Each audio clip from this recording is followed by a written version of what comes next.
이사야라는 이름, 이사야 선지자, 이사야라는 이름, 히브리어 이름은 나중에 예수라는 이름과 이제 같은 어원을 가지면서 구원이라는 뜻을 가지고 있는 예사라는 단어와 구약에서 당신의 백성들에게 알려주신 하나님의 이름이 있어요. 우리 한국어 성경에는 여호와 이렇게 이제 번역됐는데 이제 야훼, 여호와, 야훼라는 이 단어가 예사 그리고 야훼 이 단어가 합쳐져서 만들어진 이름입니다.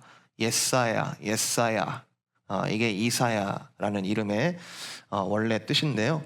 그래서 이사야의 이름은 여호와 구원 여호와 이 단어가 합쳐진 합성어로서 여호와는 구원이시다. 이제 이런 뜻을 가지고 있습니다. 이사야 선지자가 활동했던 시대는 1절에 보면은 이제 남왕국 유다의 4명의 왕의 이름이 나오기 때문에 이제 이사야 선지자가 언제 활동했는지를 역사적으로 충분히 추정해 볼 수가 있고요. 그 시대가 어떤 시대냐라고 한다면 말 그대로 구원이 필요한 시대였습니다. 말 그대로 구원이 너무너무나 필요한 시대. 오늘 읽은 말씀은 이게 시편이 아니에요. 우리가 그 전에 시편도 묵상했기 때문에 시편을 읽으면서 어떤 시인의 그 감정과 시인이 무엇을 노래하려고 하는지, 그리고 왜 이런 표현을 썼는지, 이런 걸 우리가 이제 시적으로 많이 이렇게 묵상을 하고 해석을 하지만, 오늘 이 말씀은 시편이 아니에요. 중간중간에 시적으로 또는 문학적으로 이렇게 표현이 되었을 수도 있지만, 당시 구원이 필요했던 그 시대에 대한 상황, 그리고 거기에 대한 묘사, 그리고 거기에 대한 하나님 측으로부터의 이제 고발에 대한 내용입니다. 5절부터 쭉 보세요. 너희가 어찌하여 매를 더 맞으려고 폐역을 거듭하느냐. 온 머리는 병들었고 온 마음은 피곤하고 발바닥에서부터 머리까지 성한 곳이 없어서 다 터졌고 다 상했는데 새로 맞은 흔적뿐이고 거기에 너희는 기름으로 치료를 받지 못했다. 7절을 보면은 너희 땅은 황폐했고 너희 성읍은 불에 탔고 끊임없는 전쟁과 끊임없는 황폐함 속에서 하나님께 부르짖으며 구원을 구할 수밖에 없었던 그런 시대적 배경이 있습니다. 이사야가 활동했던 시기는 이제 여러분 잘 아시다시피 북왕국 이스라엘이 있고 남왕국 유다, 위로는 이제 10지파, 밑에는 이제 유다와 베냐민, 유다와 시므온 지파가 이렇게 남아 있는 이렇게 두 나라가 꽤 오랜 기간 이렇게 이어져 오다가 아수르라는 이제 강대국에 의해서 북왕국 이스라엘이 멸망을 하는 그런 시기가 이사야 선지자가 활동했던 시기고요. 그러면 남왕국 유다도 거의 멸망할 뻔했는데 그냥 쉽게 얘기하면 예루살렘 하나 남은 거예요. 많은 땅들을 다 잃어버리고 다 이렇게 뺏기고 예루살렘 하나 이제 남겨놓고 마치 바람 앞에 부는 촛불과 같은 이제 그런 시기였습니다. 열왕기 그리고 역대기 여러분 읽어보면 굉장히 생생하게 이 시기가 기록되어 있는데요. 8절 보시면 하나님께서는 예루살렘을 이렇게 불러요. 딸 시온. 그러니까 내 딸, 나의 딸. 이 딸 시온, 이 예루살렘을 가리키는 상징적인 단어인데 딸 시온이 겨우 남았다. 하나님께서 우리를 살피셔서 우리를 돌보시지 않았다면 우리는 그 옛날 그 창세기에 기록되어 있던 불과 유황이 떨어져서 하나님 앞에 범죄하여 완전히 멸망해버렸던 그 소돔과 고모라 같이 됐었을 텐데 하나님께서 우리를 그래도 은혜 주셔서 요만큼 남겨두셨다. 딸 시온 이만큼 남았다. 여러분 지금 이 시대는 살만한가요? 살기 어려운 시대인가요? 성경의 여러 가지 시대들이 이렇게 반복되고 있는데 성경을 읽다 보면은 여러 가지 시대적 상황들에 대해서 우연히 이렇게 돼버렸다. 아수르가 너무 셌다 그때. 그때 미국이 너무 셌다. 그때 중국이 너무 셌다. 이때 아수르의 앞에서 이스라엘은 힘이 없었다. 어쩔 수 없었다. 우연이었다. 이렇게 얘기하지 않습니다. 성경에서 시대적인 상황들을 이야기할 때 그리고 선지자가 하나님의 뜻을 전달할 때는 다 이유가 있고 다 약속이 있고 그 안에 방향성, 다시 돌이켜야 되는 방향성이 주어지게 돼요. 여러분도 그렇잖아요. 여러분의 인생 그리고 한 국가의 흥망성쇠 그리고 온 세계의 창조와 심판, 이 구원의 이야기, 여러분 우연이라고 얘기하십니까? 여러분 이거 우연이에요? 여러분 우연히 구원을 받았나요? 여러분 우연히 미국에 왔나요? 여러분 우연히 오늘도 살아가고 있나요? 그렇게 얘기하지 않죠. 우리의 삶은 이 땅에 우연히 내던진 게 아니라 우리의 삶은 오늘도 우리를 지으시고 우리를 창조하신 하나님과의 관계 안에 있다. 관계 안에 있다라고 하는 것이 성경의 일관된 진술이라는 거죠. 그렇게 보이지 않은 것처럼 보일 때가 있을지라도, 그러나 성경의 일관적인 진술은 하나님께서 창조하신 나의 백성들을 오늘도 눈동자같이 지키시고 그 관계를 설령 우리가 힘이 없어, 설령 우리가 패역하여 손을 놓는 때가 있다 할지라도 하나님 편에서는 놓으신 적이 없다라고 하는 것이 성경의 일관적인 진술이죠. 그리고 이걸 믿으라 라고 하는 것이 성경의 메시지입니다. 여러분 잘 생각해 보세요. 난 왜 이렇게 됐죠? 오늘 내가 이 일을 내가 왜 당하고 있죠? 나는 왜 오늘 이렇게 살고 있죠? 이 이유를 내 자신에게서만 찾거나 또는 조금 눈을 들어서 내가 왜 이렇게 됐지? 내가 왜 이런 환경 속에 살아가고 있지? 문제가 뭐지? 어떻게 해결해야 되지? 어떤 내 주변 환경의 어떤 변화무쌍한 이런 환경 속에서 어떻게든 내가 법칙 하나를 찾아내서 내가 내 삶을 통제해 보려는 그런 노력은 죄송합니다만 자기 삶에 대한 깊은 사랑과 또 최선을 다해 살아가려는 어떤 삶에 대한 충실한 어떤 진실한 그 노력에 대해서는 굉장히 제가 존경하고 경의를 드리지만 엄밀히 말하면 크리스찬은 아닙니다. 크리스찬은 나의 삶의 주인이 내가 아니라 하나님의 아들 예수 그리스도라고 고백하는 사람들이에요. 그분과 내가 관계가 있다. 오늘도 그럼에도 불구하고 관계가 있다라고 고백하는 사람들이죠.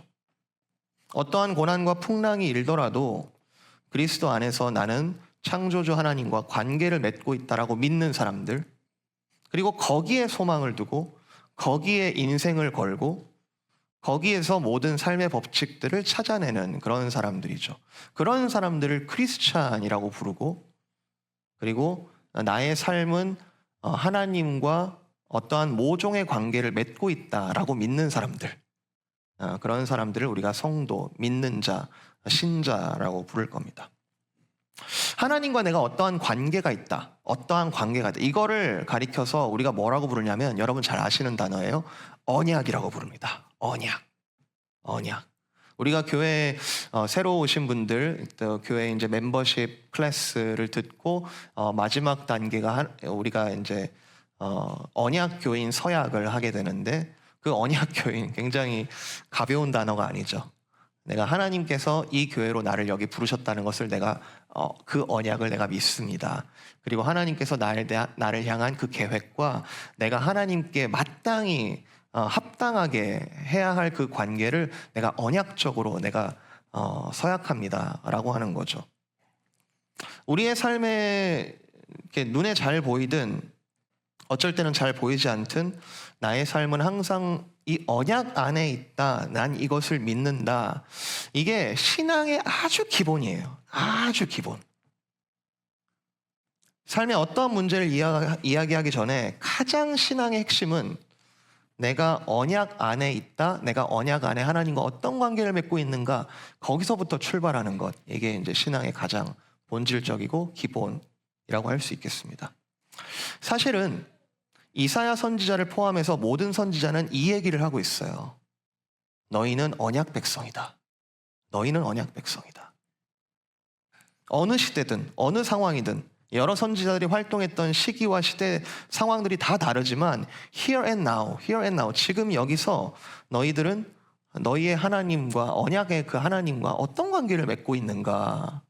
어떤 선지자는 굉장히 마음 아플 정도로 이렇게 후벼 파는, 아주 찔러서 얘기하는 선지자도 있고, 어떤 선지자는 정말 제너러스하게 사랑을 담아서 정말 따뜻한 어조로 이렇게 얘기하는 선지자도 있고 여러 선지자들이 있든 간에 얘기하는 메시지는 딱 하나입니다. 너희는 언약 백성이다. 이것은 하나님께서 약속하신 것이다. 오늘 본문의 19절 20절 보시면요, 19절 20절 이거 모세 오경에 계속 반복되는 표현입니다. 너희가 만약에 순종하면, 너희가 즐겨 순종하면 땅의 아름다운 소산을 먹을 것이지만 너희가 거절하여 배반하면 칼에 삼켜질 것이다. 하나님께서 이것을 약속하셨다. 왜냐? 언약으로 너희와 이것을 맺었기 때문에 그렇다. 지금 유다 상황은요, 2절 3절 보시면요, 2절 3절 이사야서 전체를 통틀어서 하나님의 첫 마디는 뭐냐 하면 내가 자식을 양육했는데 자식들이 나를 거역했다. 이게 지금 이게 하나님의 지금 첫 마디예요. 내가 자식들을 양육했는데 그들이 나를 거역하고 있다. 관계적인 표현이죠. 니들이 뭘 했니 안 했니, 너는 A 플러스니 A니 B니 C. 내가 자식을 양육했는데 그들이 나를 거역하였다. 부모가 자식을 대하듯 그것이 창조적 질서이자 하나님께는 영광이 되고 우리에겐 복이 되는 그 관계인데 너희들은 그 관계 전부를 싫어하고 거절했다. 이게 지금부터 말씀드릴 하나님과의 관계에 있어서의 본질이에요. 하나님과의 언약적인 관계를 거절하면, 싫어하고 거절하게 되면은 인간은 반드시 둘 중 하나로 빠지게 되어 있는데요. 하나는 하나님과의 언약적 관계 싫어, 나 안 할래 하면은 다른 신과 언약적 관계를 맺게 되는 겁니다. 다른 신. 그걸 우리가 우상숭배라고 부르죠. 우상숭배. 또 다른 하나는 뭐냐 하면 내가 하나님께 종속되어서 의존해서 내가 그분께 의지해서 그렇게 살아가는 거 싫어. 그러면 내가 다른 신을 섬길 것인가? 그것도 싫어. 난 내 자신을 믿을 거야. 내가 하고 싶은 대로 할 거야. 근데 따져보면은 다른 신 안으로 밑으로 들어가는 거랑 내가 내 자신을 믿는 거랑은 사실 똑같거든요. 왜냐하면 다른 신을 선택하는 게 곧 나기 때문에 내가 그 우상 숭배를 하려고 하는 것과 나 자신을 믿는 것은 사실 본질적으로 똑같거든요. 나중에 이사야서 뒤에 44장쯤 나옵니다만 우상이 나를 부르지 않아요. 여러분, 우상 숭배에 내가 어쩔 수 없이 했다? 우상이 나를 부르지 않아요. 내가 우상을 찾는 거죠. 그 상징적인 사건이 금송아지 사건이잖아요. 광야 이스라엘.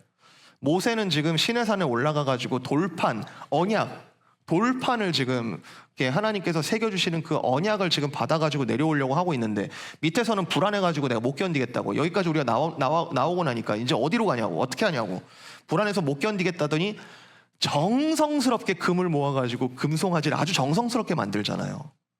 어디 그런 거짓말을 해요. 금을 넣었더니 송아지가 나왔다. 이게 말이 되는 얘기입니까? 모세가 내려와서 돌판을 던지잖아요. 돌판을 던지는 건 굉장히 상징적인 행위예요. 하나님께서 새겨주신 이 언약을 너희가 깨트렸다. 너희가 깨트렸다. 근데 하나님, 그 긍휼이 많으시고 자비가 많으신 하나님께서는 어떻게 하십니까? 다시 돌을 깎아서 올라와라. 내가 다시 새겨주겠다. 여러분 지금 어디에 서 있든지 간에 여러분 언약으로 들어오셔야 됩니다. 여러분, 이게 제 말이 이게 협박으로 들리세요? 혹시 뭐 굉장히 푸시로 들리십니까? 여러분, 언약으로 들어오셔야 됩니다. 이거는 협박이나 제가 여러분을 협박하거나 하나님께서 여러분에게 으름장을 놓으시는 게 아니고 자녀를 향하신 하나님의 초대예요. 자녀를 향하신 하나님의 다시 한번 호소예요. 너희는 언약으로 돌아오라. 언약으로 다시 돌아오라. 19절 20절에 너희가 순종하면 이렇게 되고 거역하면 이렇게 될 것이다. 이게 지금 굉장히 평행하게 쓰여졌지만 하나님의 속마음은 사실 19절에 기울어져 있잖아요. 사실은 19절에 있어요. 내가 너희를 영원히 버리고 너희가 칼에 넘겨지는 건 내가 거기서 니네 그럴 줄 알았다. 이게 아니라 너희가 돌아와서 이 순종의 복을 누리기를 내가 부모의 심정으로 얘기한다. 사랑하는 자녀들을 징계하는 것은 징계하는 것 자체가 최종적인 뜻이 아니라 그 자녀들이 돌이켜서 결국에는 그 순종의 복을 받기를 원하시는 그 마음. 예수 그리스도의 죽으심과 다시 사신다는 것은 인류의 온갖 폐역에도 불구하고 하나님께서는 아직도 내가 그 언약을 포기하지 않으셨다라는 하나님 편에서의 공의와 자비의 증명이죠. 그래서 예수 그리스도 안에 우리의 언약적인 회복의 그 프로세스를 그 안에 두신 거죠. 자, 그래서 우리가 이사야서를 묵상을 할 텐데 이번에 이사야서 외침을 통해서 여러분이 이걸 쩌렁쩌렁한 하나님의 속마음으로 여러분이 읽으시면 좋겠어요. 매일매일 내가 읽어가지만 굉장히 이사야서는 분량도 그렇고 이 주제가 굉장히 그랜드하기 때문에 굉장히 넓기 때문에 그 앞에 결국 입을 다물 수밖에 없게 될 겁니다. 진지하게 읽는다면 하나님의 계획이 이러하구나, 하나님의 마음이 이렇게 컸구나 우리가 느껴질 텐데 여러분이 좀 하나님의 음성이 어떤 마음인지 그리고 언약으로 돌아오기를 원하시는 그 하나님의 마음이 뭔지를 여러분이 좀 본질적으로 좀 깨닫는 시간이 되셨으면 좋겠어요. 본질적인 신앙.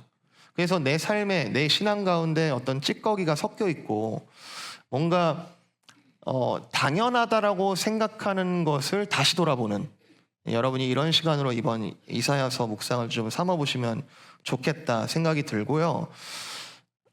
돌이키는 건 내일이 아니라 오늘입니다.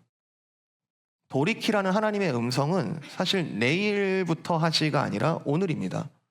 오늘 확인하고 오늘 변화하고 오늘 돌이켜야 되는 거예요.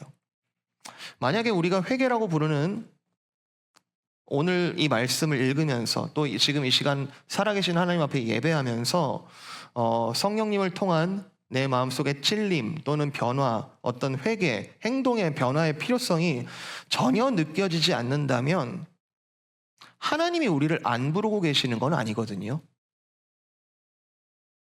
오늘도 하나님께서 이 말씀을 통해서 우리를 부르고 계시잖아요. 그럼 뭐가 문제일까? 제가 한 주 내내 고민해 봤는데 뭐가 문제일까? 우리가 회개가 없고 변화가 없다면 뭐가 문제일까? 변화 없이도 살만해서 그럴 수 있겠다. 변화 없이도 내가 살만해서 그럴 수 있겠다. 내가 하나님 없이도 살만해서 그럴 수 있겠다. 근데 말씀이 다시 한번 우리에게 묻는 거예요. 나의 사랑하는 자녀들아, 너희가 정말로 지금 살만한가? 3절에 보면 소는 임자를 알고 나귀는 주인의 구유를 아는데 이스라엘은 알지 못하고 나의 백성은 깨닫지 못하는도다. 혹시 너희가 지금 깨닫지 못하고 알지 못하여 그러는 거 아니냐? 내가 선지자를 보내노라. 너희들은 그들의 말을 듣고 다시 언약으로 돌아오라. 다시 본질적인 그 신앙을 회복하라. 자, 남은 시간에는 이 언약이라고 부르는 이 본질적인 신앙에 대해서 우리가 조금만 좀 살펴보면 좋겠는데요. 두 가지 방향에 대해서 본질적인 신앙이 도대체 뭐냐, 우리가 본질적으로 회복해야 될 신앙이 도대체 뭐냐, 거기에 대해서 두 가지만 좀 나누도록 하겠습니다. 새로운 거 아닙니다. 여러분 다 하시는 거예요. 되게 그래요. 성경에서 가장 기초적이고 가장 본질적인 것은 여러분이 언젠가 다 들어본 내용일 거예요. 자, 본질적인 신앙의 내용이 뭔가? 하나님 사랑과 이웃 사랑입니다. 하나님 사랑과 이웃 사랑. 오늘 본문에서는 유다 너희들이 하나님 사랑과 이웃 사랑에 모두 실패했다라고 지금 알려주고 있어요. 자, 첫 번째, 하나님의 사랑, 하나님 사랑.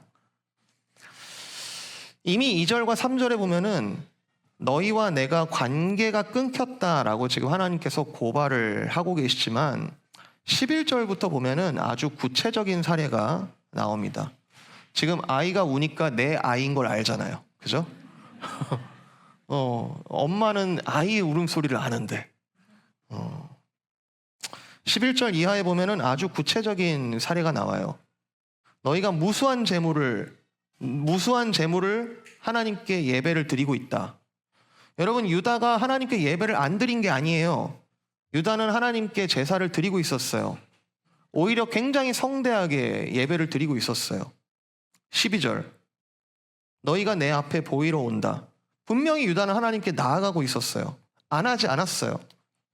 자신들은 하나님을 사랑한다고 당당하게 말하고 있었을 거예요. 마치 신약 성경에 보면은 바리새인들이 얘기하는 것처럼 우리만큼 하나님을 사랑하는 사람들이 누가 있냐? 우리만큼 하나님을 예배하는 사람들이 누가 있냐? 13절 월삭이 뭔지 아세요? 다리 한 번 차고 다시 찰 때까지 약 한 달간의 그 기간, 그 중에 하루를 정해가지고 한 달에 한 번씩 하나님께 나아가는 거예요. 안식일 7일에 한 번씩, 대회, 성회, 절기 때마다. 우리가 하나님께 몇 번이나 제사를 드렸는데요. 우리가 하나님께 몇 번이나 까먹지 않고 다 제사를 드렸는데요. 제사의 횟수 중요하죠. 하나님을 사랑하고 있다는 한 부분으로 삼을 수 있죠. 근데 하나님의 평가는 완전히 반대예요. 너희의 제사가 유익하지도 않고 기쁘지도 않고.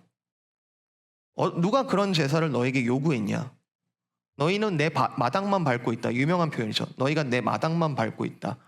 뜰만 밟고 나가고 있다. 이게 정말 내가 요구한 거냐? 가증하다. 견디지 못하겠다. 너희의 제사를 내가 쳐다보고 있는 것만으로도 피곤하고 곤비하다.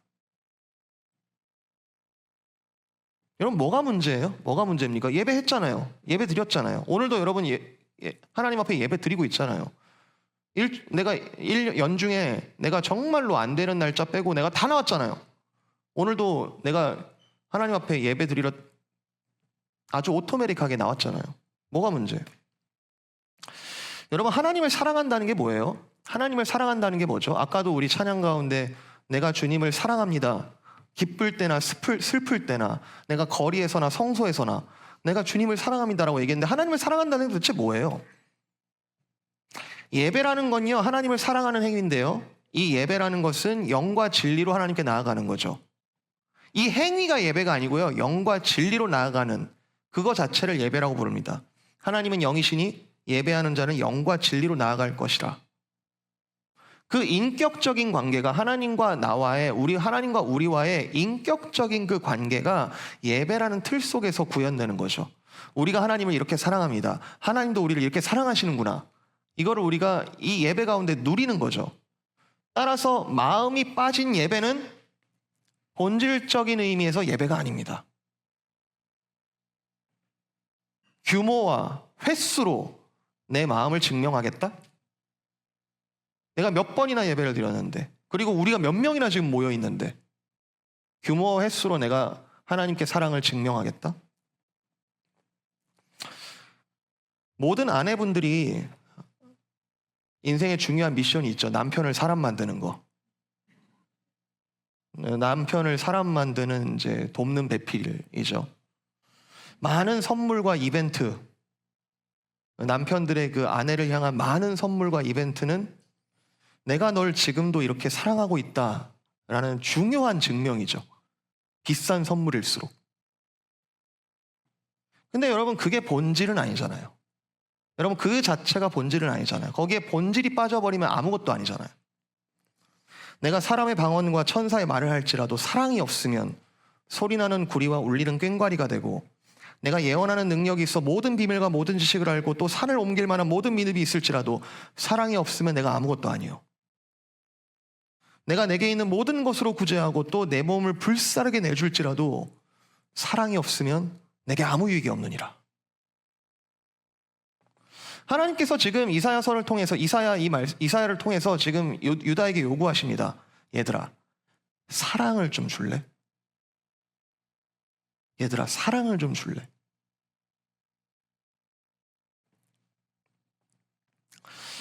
꽃을 싫어하는 여성분들이 있을까요? 꽃.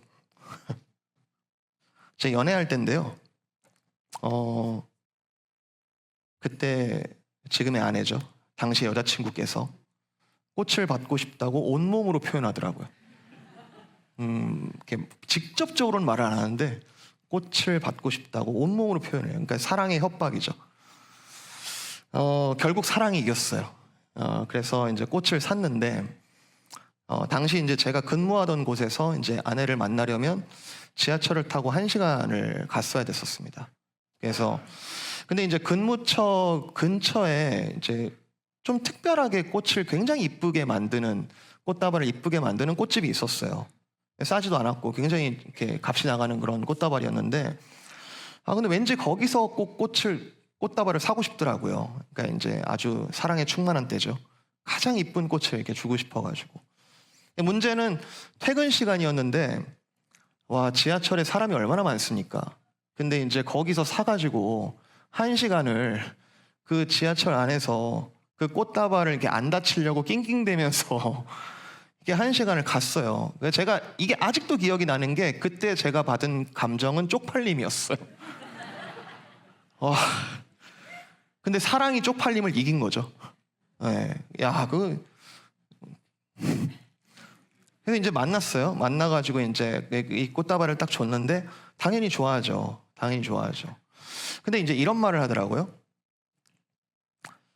지금 이 꽃이 얼마나 아름다운지, 또 이 꽃을 선물 받았다라는 행복보다도 이 꽃을 들고 지하철을 타고 온 모든 시간들의 그 당신의 그 마음을 내가 사랑한다.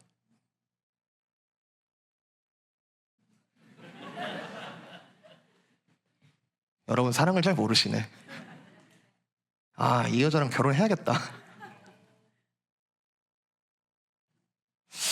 이게 남녀 간의 사랑에 있어서는 제가 본질에 대해서 배운 귀한 레슨으로 남아 있습니다. 저한테는. 가장 중요한 게 뭔가? 가장 중요한 게 뭔가? 동시에 하나님과의 관계에 있어서도 동일한 레슨이 저는 적용이 돼요. 하나님께 우리가 드리는 것이 무엇인가? 하나님을 사랑한다는 건 도대체 무엇인가? 내가 하나님을 사랑하면서 예배하고 있나?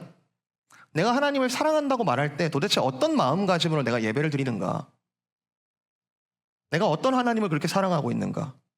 그때 나에게 드러나는 그 모습은, 그 본질이 도대체 뭔가? 나는 하나님께 도무지 관심이 있는가? 나는 하나님과 소통하고 싶어 하는가? 나는 하나님께 순종하고 싶어 하는가? 오늘 본문도 그렇잖아요. 하나님께서 지금 말씀하시기를, 저 하늘에서 쩌렁쩌렁 소리가 들리기를 니들은 실패했다, 니네 끝이다, 아웃이다. 아니잖아요. 하나님께서는 이 사랑의 관계를 다시 회복하고 싶어 하시는 거잖아요. 언약으로 들어와라. 너희가 지금까지 이런 실패를 했던 것 내가 알고 너무 피곤했고 너무 가증했으나 내가 다시 너희와 회복하기를 원한다. 사실 본질적으로 보면요, 하나님을 사랑하는 것과 이웃을 사랑한다는 것은 완전히 다른 두 계명이 아닙니다. 본질은 똑같아요. 그런 마음으로 이웃을 사랑하라. 그런 마음으로 내 몸과 같이 이웃을 사랑하라. 하나님은 사랑에 실패했다라는 평가 바로 뒤에 나오는 말씀이 16절, 17절 보시면은 이웃 사랑에 대한 말이 바로 나오거든요. 예수님께서 하신 말씀도 이런 말씀이 있습니다. 지극히 작은 자 하나에게 한 것이 곧 나에게 한 것이다. 지극히 작은 자 하나에게 하지 않은 것이 곧 나에게 하지 않은 것이다. 16절. 이제는 스스로 씻으며 스스로 깨끗하게 하여 내 목전에서 너희 악한 행실을 버리고 행악을 그치고, 이에 대한 구체적인 행동이 17절에 나오죠. 선행을 배우고 정의를 구하고 학대받는 자를 도와주고 고아를 위하여 신원하고 과부를 위하여 변호하라. 선행을 배우며, 사실 내가 모세 오경을 통해, 율법을 통해 하나님 사랑과 이웃 사랑이 뭔지 너에게 다 가르쳤다. 다시 거기로 돌아오라. 선행이 무엇인지 거기로 다시 돌아오라. 정의를 구하며, 정의의 반대말이 뭐예요? 불의한 거죠. 불의. 공정하게 상대가 마땅히 받아야 할 것을 받게 하라. 무엇이 너희를 불의하게 만드냐? 무엇이 불안해가지고 그렇게 정의를 없는 것으로 만들어버리고 불의하게 사느냐? 학대받은 자를 도와주라. 학대받는 자를 도와주라. 구제하라. 필요한 것을 너희들이 채워주라. 필요한 것을 너희들이 채워주라. 어디에 기댈 곳 없는 고아들을 위하여 신원해주라. 이 세상은 내가 다시 올 때까지, 예수 그리스도께서 다시 오실 때까지 죄악으로 인해서 이 세상에 억울한 일들이 계속 있을 것인데 그들의 억울함을 너희들이 풀어주라. 과부를 위하여 변호하라. 약한 자들에 앞서서 너희가 변호하라. 학대받는 자, 고아, 과부 다 약자들의 대명사들인데요. 인생을 살아가면서 너희가 관심을 가져야 할 대상은 너희 주변에 가까이 있는 자들, 약자들, 그들과의 관계를 회복하는 것이다. 내가 너희들과의 관계, 올바른 관계를 지금 요구하는 것처럼 너희에게 내가 요구하는 것은 너희와 이웃들 간의 그 관계를 회복하는 것이다. 이와 같이. 여러분, 이게 엑스트라 액티비티라고 생각하십니까? 선행, 남으면 하고, 변호, 내가 남으면 하고, 신원, 내가 할 수 있는 힘이 있으면 하고. 성경은 그렇게 얘기하잖아요. 하나님은 그렇게 얘기하잖아요. 이것이 본질이다. 이것이 본질이다. 이것이 하나님을 사랑하는 것이고 이웃을 사랑하는 것이고 언약 안에 들어오는 것이다. 저는 최근에 디지털 시대잖아요. 지금 디지털 혁명으로 인해서 최근 수십 년간의 엄청난 변화들이 지금 일어나고 있고 지금도 일어나고 있는데 그 모든 변화들을 저는 부정적으로만 보지는 않습니다. 하나님께서 허락하셨으니까, 이 기술도 하나님께서 허락하셨으니까 우리가 마음껏 쓰는 거잖아요. 그런데 이거 하나는 좀 확실한 것 같아요. 본질을 흐리는 정보가 디지털 세계 속에서 폭발적으로 생산되고 있다. 여전히 하나님께서는 지금 숨어버리신 게 아니고 이 디지털 홍수 가운데 수많은 정보들 속에서 밀려가지고 어디 숨어 계시는 게 아니라 여전히 하나님께서는 오늘도 당신의 백성들을 통해 이 본질적인 언약적인 복과 은혜를 이 땅 가운데 그의 성도들을 통하여, 그의 자녀들을 통하여, 교회를 통하여서 오늘도 베풀고 계시는데, 그런 일이, 그런 아름다운 일들이 오늘도 일어나고 있음에도 불구하고 자극적인 뉴스들, 폭발적으로 생성되고 있는 어떤 악한 이야기들, 비교의식, 황금 만능주의, 외모지상주의, 글로벌 경제 위기, 그 앞에서 하나님을 사랑하는 일은 굉장히 무력해 보이고 이웃과 약자들을 사랑하는 일이 무의미해 보이는 그런 일들이 점점 더 가속되는 것처럼 보이는 이 시대. 여러분, 그러나 그것이 진실입니까? 이사야를 통해서 하나님께서 말씀하시는 것, 그것이 진실이 아니다라고 지금 얘기하는 거잖아요. 어떠한 시대든 어떠한 상황이든 이것이 본질이니 너희가 그 여러 가지 그 홍수들 속에서도 이 본질로 다시 돌아와라 라고 지금 우리에게 말씀하고 계시는 거잖아요. 하나님이 언약을 포기하셨나요? 하나님은 결코 이 세상에 굴복되지 않으실 겁니다. 하나님은 오늘도 경배받기 합당하시고 오늘도 그의 백성들에게 참된 의존을 오늘도 가르치고 계십니다. 여기 계신 많은 어머니들, 많은 아버지들, 우리에게는 사랑을 가르쳐야 할 언약적 책임이 주어져 있습니다. 우리 자녀들에게 모든 좋은 것들을 다 주었고 다른 모든 것들을 다 가르쳤지만 만약에 사랑이 빠지면, 그리스도께서 십자가에서 보여주신 그 희생적 사랑, 그 본질적 사랑이 무엇인지, 참되게 하나님을 사랑하고 이웃을 사랑하는 본질적인 삶의 법칙이 무엇인지를 먼저 하나님 앞에 내가 삶으로서 자녀들에게 가르쳐야 되는 의무가 우리에게 주어져 있습니다. 세상의 악함과 변화를 주시하고 걱정을 하겠지만, 그러나 하나님이 말씀하신 것 이상으로 걱정하는 것은 우리의 불신앙일 겁니다. 여러분, 믿음을 가지십시오. 여러분, 믿음을 가지고 선행을 해주십시오. 오늘도 성령께서는 그 언약적인, 그 본질적인 그 부르심으로 우리를 초대하고 계십니다. 여러분, 정의롭게 살아가십시오. 여러분, 구제하십시오. 내가 내 몸을 사랑하는 것처럼 구제하십시오. 여러분, 신원해 주십시오. 억울한 일을 당한 자들을 여러분 모른 체 하지 마시고 신원해 주십시오. 우리가 변호하지 않으면 누가 변호합니까? 사랑 한 스푼이 세상을 변화시키고 두려움은 아무것도 변화시키지 못한다는 것을 여러분 삶으로 가르쳐 주십시오.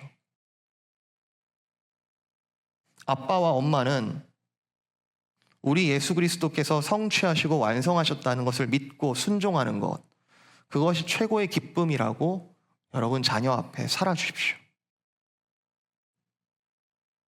내가 내 친구 너희에게 말하노니 몸을 죽이고 그 후에는 능히 더 못하는 자들을 두려워하지 말라. 마땅히 두려워할 자를 내가 너희에게 보이리니 곧 죽인 후에 또한 지옥에 던져넣는 권세 있는 그를 두려워하라. 내가 참으로 너희에게 이르노니 그를 두려워하라. 두려워하라. 두려워할 자를 두려워하라. 두려워하다는 말이 잠언에서는 경외하라라고 나오죠. 그분을 경외하라. 여호와를 경외하는 것이 지식의 근본이거늘 미련한 자는 지혜와 훈계를 멸시하느니라. 그럼 말씀 마칩니다. 사랑하는 성도 여러분, 오늘 본질적 신앙에 대해서 오늘 말씀을 통해서 조금 살펴보기를 원했는데요. 본질적 신앙은 하나님과의 언약 관계로 다시 들어오는 겁니다. 다시 들어오는 겁니다.